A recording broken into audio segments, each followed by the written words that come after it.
మీరు సంపాదించిన మనీని హ్యాపీ మనీగా మార్చుకోవాలనుకుంటే విజువలైజేషన్ 2.0కి జాయిన్ అవ్వండి. హాయ్ హలో నమస్తే, welcome back to our channel. ఈరోజు మనతో ఉన్నారు సుందరం రెడ్డి గారు. సార్తో మాట్లాడదాం. నమస్కారం సార్. నమస్తే సార్, మ్యూచువల్ ఫండ్స్ అనేది ఏదైతే ఉందో ఇది ఇన్వెస్ట్మెంట్కి ఒక best option and better option than many other things అనేది ఇక్కడ చాలాసార్లు ప్రూవ్ చేయడం జరిగింది.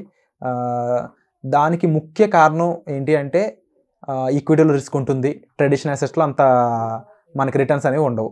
రైట్. కాకపోతే మ్యూచువల్ ఫండ్స్లో ఇన్వెస్ట్ చేయడానికి కూడా ఇప్పటికీ గ్రామాల్లో కానీ టౌన్లో ఉన్న ఎడ్యుకేటెడ్ పీపుల్ కూడా భయపడడానికి ఒక కారణం ఉంది.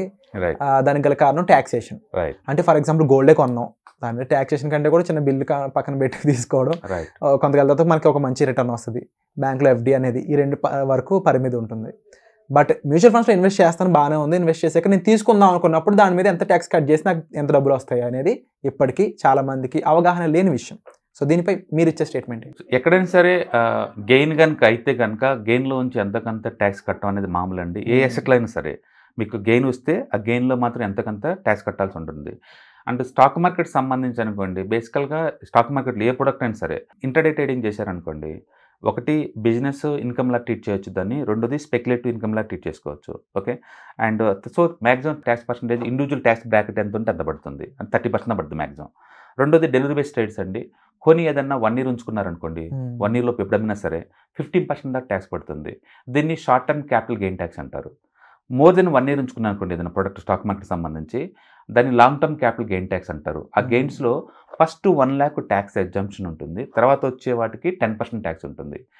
మ్యూచువల్ ఫండ్స్ కనుక మీరు మోర్ దెన్ 1 year ఉంచుకుంటే ఈ కేటగిరీలో మీకు మోర్ దెన్ 10% పడుతుంది ట్యాక్స్. ఫస్ట్ 1 lakh ఎగ్జంప్షన్ ఉంటుంది. అయితే మ్యూచువల్ ఫండ్స్లో different type of mutual funds ఉన్నాయి కదా, అన్నిటికీ ఈక్వలెంట్గా ఉండదు.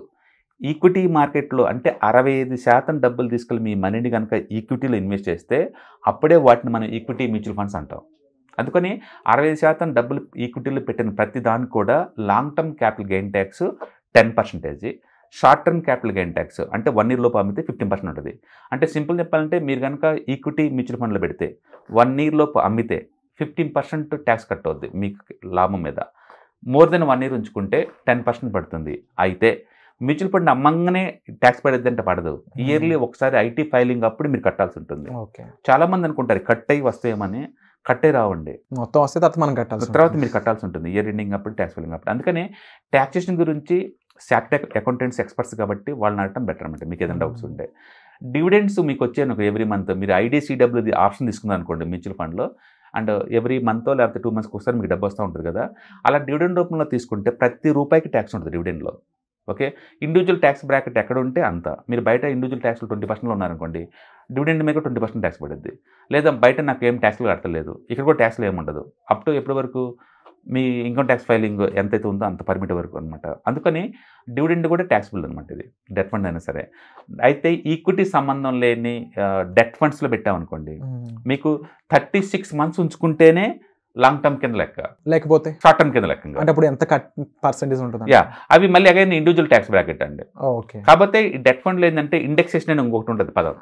ఇండెక్సేషన్ అంటే వీటిని ఇన్ఫ్లేషన్ కన్సిడర్ చేసుకొని మనం లెక్కేస్తూ ఉంటారు అనమాట. వీటికి ట్యాక్స్ వేరేలాగా ఉంటుంది. అందుకని డెట్ ఫండ్స్లో పెట్టినప్పుడు ట్యాక్స్ వేరు, అండ్ ఈక్విటీలో పెట్టినప్పుడు అంటే ట్యాక్స్ వేరు ఉంటుంది అనమాట. మనం ఎక్కువసార్లు మ్యూచువల్ ఫండ్ అనగానే ఈక్విటీ అనుకొని ఈక్విటీ గురించి మాట్లాడతాం. ఓకే.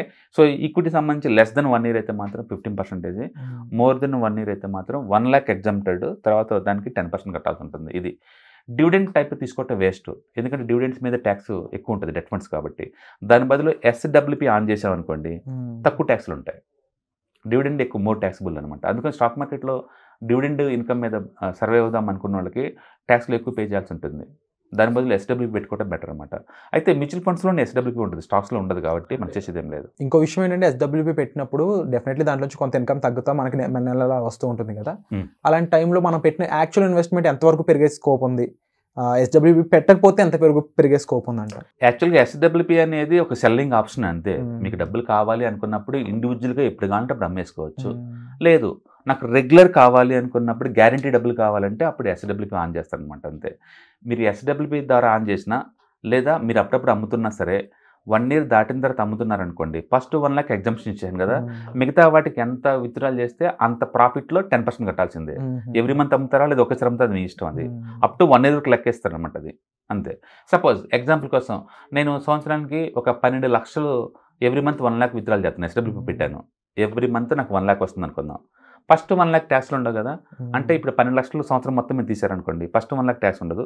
సో మిగిలిపోయింది 11 లక్షలు. ఆ 11 లక్షలు గవర్నమెంట్కి ఎంత ఇవ్వాలి? 10% ఇవ్వాలి కదా, అంటే 1,10,000 కట్టాలి ట్యాక్స్ అంతే. మీకేమో 12 లక్షలు తీసుకుంటారు, గవర్నమెంట్కి ఏమో 1,10,000 వస్తుంటాయి ఎవ్రీ ఇయర్. అట్లా మీరు ఎస్డబ్ల్యూ ఎవ్రీ మంత్ 1 lakh ఆన్ చేసుకుంటే అలా లెక్కేసుకుంటే సరిపోతుంది. Wonderful sir. అండ్ ముఖ్యంగా మ్యూచువల్ ఫండ్స్ ఇన్వెస్ట్మెంట్ అనేది కూడా subject to market risk. But comparably FD కానీ ట్రెడిషనల్ ఇన్వెస్ట్మెంట్స్ కంటే కూడా దీనిలో కాంపౌండింగ్ అనేది చాలా బిగ్గెస్ట్ మిరాకిల్ అనే చెప్పాలి. వై? బికాజ్ దేని రేట్ అయినా పెరగడం ఒక ఎత్తు అయితే అది డబుల్ ట్రిపుల్ అవ్వడం అనేది ఎవరికైనా సరే ఆనందాన్ని ఇచ్చే విషయం. బట్ ఇక్కడ టైం డ్యూరేషన్ చాలా ఇంపార్టెంట్. ఆ టైం క్యాలిక్యులేషన్ లేకపోతే కాంపౌండింగ్కి వాల్యూ ఉండదు. సో గోల్ ఓరియంటెడ్గా ఇన్వెస్ట్మెంట్కి మాత్రమే మ్యూచువల్ ఫండ్ పనికొస్తుందా? ఇంకా దీనిలో తెలియని బెనిఫిట్స్ ఏమైనా ఉన్నాయా? సో బేసికల్గా మ్యూచువల్ ఫండ్స్లో ఉన్న బెనిఫిట్ ఏంటంటే తక్కువ అమౌంట్తో స్టార్ట్ చేసుకోవచ్చు. గోల్డ్ అండ్ అవి తక్కువ ఏం కాదు, మినిమం గ్రామ్తో బిన్ అవుతాయి. అండ్ రియల్ ఎస్టేట్ అయితే లక్షలో పెట్టాలి. సో మ్యూచువల్ ఫండ్ 100 రూపాయలతో కూడా స్టార్ట్ చేసుకోవచ్చు. రెండోది ఎప్పుడు కాంటే అప్పుడు అమ్ముకోవచ్చు. మిగతా వాటిని బయర్ దొరికేంత వరకు నువ్వు అమ్మలేవు, ఇక్కడ ఎప్పుడు కాంటే అప్పుడు అమ్ముకోవచ్చు. మూడోది ఎప్పుడు నీ దగ్గర డబ్బులు పెట్టచ్చు, అవి అలా పెట్టలేవు. ఆపర్చునిటీ వచ్చినప్పుడు నువ్వు కొనుక్కోవాలి తప్ప నువ్వు కొనాలనుకుంటే అది దొరకపోవచ్చు ఇక్కడ. అందుకని చిన్న అమౌంట్తో పెద్ద ఫండ్ క్రియేట్ చేసుకోవచ్చు, ఎప్పుడు కావాలంటే అప్పుడు కొనుక్కోవచ్చు, ఎప్పుడు కావాలంటే అమ్ముకోవచ్చు, ఈజీగా థర్డ్ పార్టీ లేకుండా మేనేజ్ చేసుకోవచ్చు అనమాట. కాకపోతే దీంట్లో వాలటిలిటీ ఎక్కువ కాబట్టి డిస్కౌంట్ సేల్ కూడా ఎక్కువ జరుగుతుంటుంది. అందుకని ఇది కొంచెం నాలెడ్జ్ పెంచుకున్న వాళ్ళకి ఈక్విటీ మార్కెట్ బాగుంటుంది. అండ్ రిటర్న్స్ మనం 15 to 20% ఈజీగా ఎక్స్పెక్ట్ చేయొచ్చు stock market long term point of లో. మిగతా అసెట్స్లో ఇంత రిటర్న్స్ నువ్వు ఎక్స్పెక్ట్ చేయలేవు. అండ్ ఆర్ఓఐ పరంగా చూసినా కూడా ముఖ్యంగా దీనిపై బెనిఫిట్స్ అనేవి డెఫినెట్గా. మీరు ఎంగేజ్లో ఉన్నారు అంటే కొంచెం అగ్రెసివ్గా ఉంటాం బెటర్ అనమాట. So equity is good. And కొంచెం ఏజ్ పెరిగే కొద్దీ అసెట్ డైవర్సిఫికేషన్ గుడ్ అనమాట. అసెట్ డైవర్సిఫికేషన్ ఉన్న బ్యూటీ ఏంటంటే రిస్క్ మినిమైజ్ అవుతుంది, తక్కువ రిటర్న్స్ వస్తాయి. కాకపోతే ఒకే అసెట్లో ఫోకస్ చేయడం బెనిఫిట్ ఏంటంటే వెల్త్ మ్యాక్సిమైజ్ అవుతుంది, but too much up and down అవుతుంటుంది. అందుకని మీకు సేఫ్టీ కావాలా రిటర్న్స్ కావాలా దేనికి ఇంపార్టెన్స్ ఇస్తున్నారు అని దాన్ని పెట్టేసి అసెట్ని చూస్ చేసుకోవడం better. Thank you so much sir, wonderful information మాకు ఇచ్చినందుకు. Thank you. సుమన్ టీవీలో మీ పర్సనల్ అండ్ బిజినెస్ ప్రమోషన్స్ కోసం కింది నెంబర్కి కాంటాక్ట్ చేయండి.